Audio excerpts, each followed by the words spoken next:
આજરોજ ગુજરાત સરકાર દ્વારા રાજ્યભરમાં ટેકાના ભાવે મગફળી ખરીદીની શુભ શરૂઆત।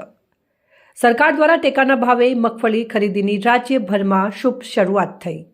સરકાર દ્વારા ખેડૂત દીઠ 125 મણ મગફળી ટેકાના ભાવે ખરીદવામાં આવી, જેમાં સરકાર દ્વારા પ્રતિ મણ 1453 રૂપિયાનો ભાવ નક્કી કરવામાં આવ્યો છે। જ્યારે વાવ થરાદ જિલ્લાના દિયોદર અને લાખણી માર્કેટયાર્ડ ખાતે આજે વહેલી સવારથી જ ખેડૂતોના ટ્રેક્ટર ટોલાનો ઘસારો જોવા મળ્યો હતો। ખેડૂતોમાં ખુશીનો માહોલ જોવા મળી રહ્યો છે। બ્યુરો રિપોર્ટ સુરેશ કુમાર પુરોહિત। સરકારે દિયોદર તાલુકામાં સેન્ટર ઉપર ખરીદ કરવાનું ચાલુ કર્યું છે 1452 ભાવની મગફળી અમારો માલ પલળેલો છે અને સરકારને ખૂબ ખૂબ ધન્યવાદ। 1452 ભાવે મગફળી લે છે અને માર્કેટનો ભાવ 1100 આસપાસ છે। સરકારે અમને ખૂબ ટેકો કરી રહી છે। આજ વરસાદ થયો એટલે ખૂબ નુકસાન છે ખેડૂતને, એટલે આ માલ લઈને આવ્યા છે અને મગફળી લઈને આવ્યો છું, તોલવાનું ચાલુ કર્યું છે સરકારે।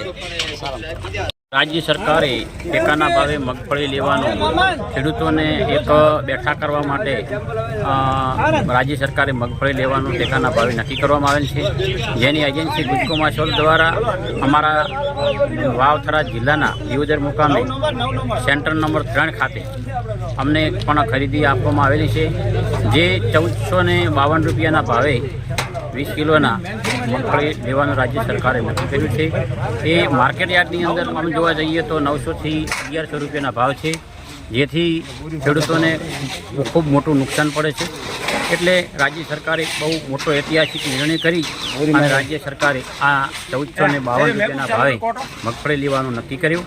અને આમ ગણો તો હાલની સરકારે જે ઇતિહાસમાં ક્યારેય ન કલ્પ્યું હોય એવું 11,000 કરોડનું બજેટ આપી અને ખેડૂતોને બેઠા કરવા માટેની કમોસમી વરસાદમાં એક બહુ ઐતિહાસિક નિર્ણય કરવામાં આવ્યો છે, જેનો ખેડૂતો અને તમામ જે છે એ લોકો અમને આવકારે છે।